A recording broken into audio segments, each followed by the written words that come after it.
I have a whole lot of back stitching to do, or maybe not. Hey Flosstube, I'm Michelle. This is my romantic tangle. It is Saturday the 26th, 7th, something like that. The chicks are due to hatch on the 28th or 29th, so that might make it the 26th.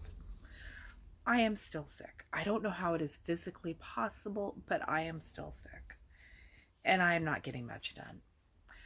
I have filmed a couple of other videos that I immediately deleted because my voice just can't hold, and by the time I edit out the coughing, it's a miserable mess.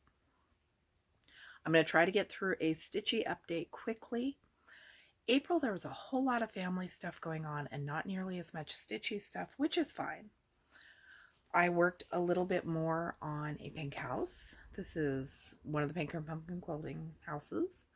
I love all the busy, fun stuff that is going on in the borders of this one, especially this lace down under the house. It just makes me smile. And I finished the first sock of the Premier Fruits banana pear. I love this. Sometimes brightly colored self-striping sock yarn that does its own thing while you're barely paying attention to it is the most fun thing that you can knit with. And I love the texture of this stuff. One of those videos I deleted was a yarn review of this yarn, and it just did not convey my enthusiasm for this stuff, so I'm going to do it again later. I have my big pile of projects that need to be backstitched, and the original plan was I was going to do them all in order. Spend an hour a day or so backstitching, and eventually I'd have them all done. That totally makes sense, right? So earlier this week, I pulled out Blue Jays and I filled in almost all of the little confetti stitches that were missing. There's still a tiny bit here in the corner.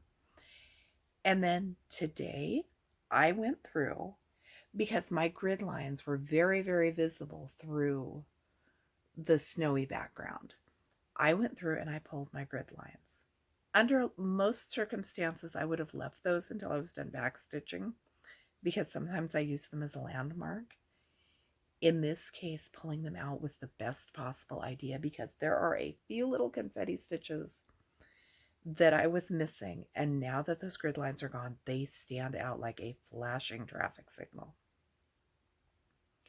So I am very happy that I chose to do that. One of my other tricks for finding those isolated little bits of missing confetti is take a picture of it, zoom in and take a picture of it. Your camera will see what your eyes do not. By my original plan, I should be backstitching this first.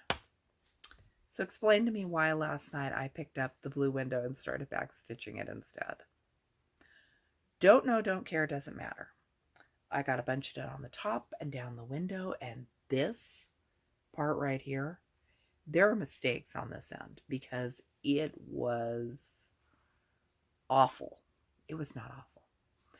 It's fiddly, and I'm sick, and it didn't go well. And I picked it out and then decided, nope, don't care. You know, I have lived in houses where they cut corners at the end of the molding or the whatever, so having it in my cross stitch will not stress me out all that much. There are also a couple of missing stitches of confetti up here that I decided late last night. I was early last night, but shortly before I turned it in for the night and went to bed. And at about that point, I decided that this is a good thing to be stitching now, doing the back stitching, because I have stitched this whole thing while I was sick. It is going to have mistakes. Look at how that back stitching pops. Is that not the most amazing thing? It is going to have mistakes, and this is going to forevermore be the project that I stitched while I was sick that time. And I'm okay with that. I really like this a whole lot more than I expected to. We all know I am not going to pay to have this framed. I may do a quilted border or something at some undetermined point in the future, but I'm not going to frame it. This is the stitching I do just for the fun and the joy of stitching. So hopefully next time I update, we will have this back stitched, and maybe this back stitched, and maybe this done. Look at me being all overly ambitious. I think for the moment we're going to have very short updates until I get my voice back. I am so sick I am drinking tea. Not tea with actual like green tea or black tea in it, but I don't like tea. I don't drink tea. That is the level of desperation I've hit at this point. Thanks for watching. I have got a couple of thrifting videos that I filmed weeks ago before my voice got as bad as it is, so those will be coming spaced out in the foreseeable future, and hopefully this gets better and I can do some real videos. And in the meantime, we just may do shorts to keep you updated. I'm Michelle. This is my romantic tangle. I'll be back with you when I can talk without coughing.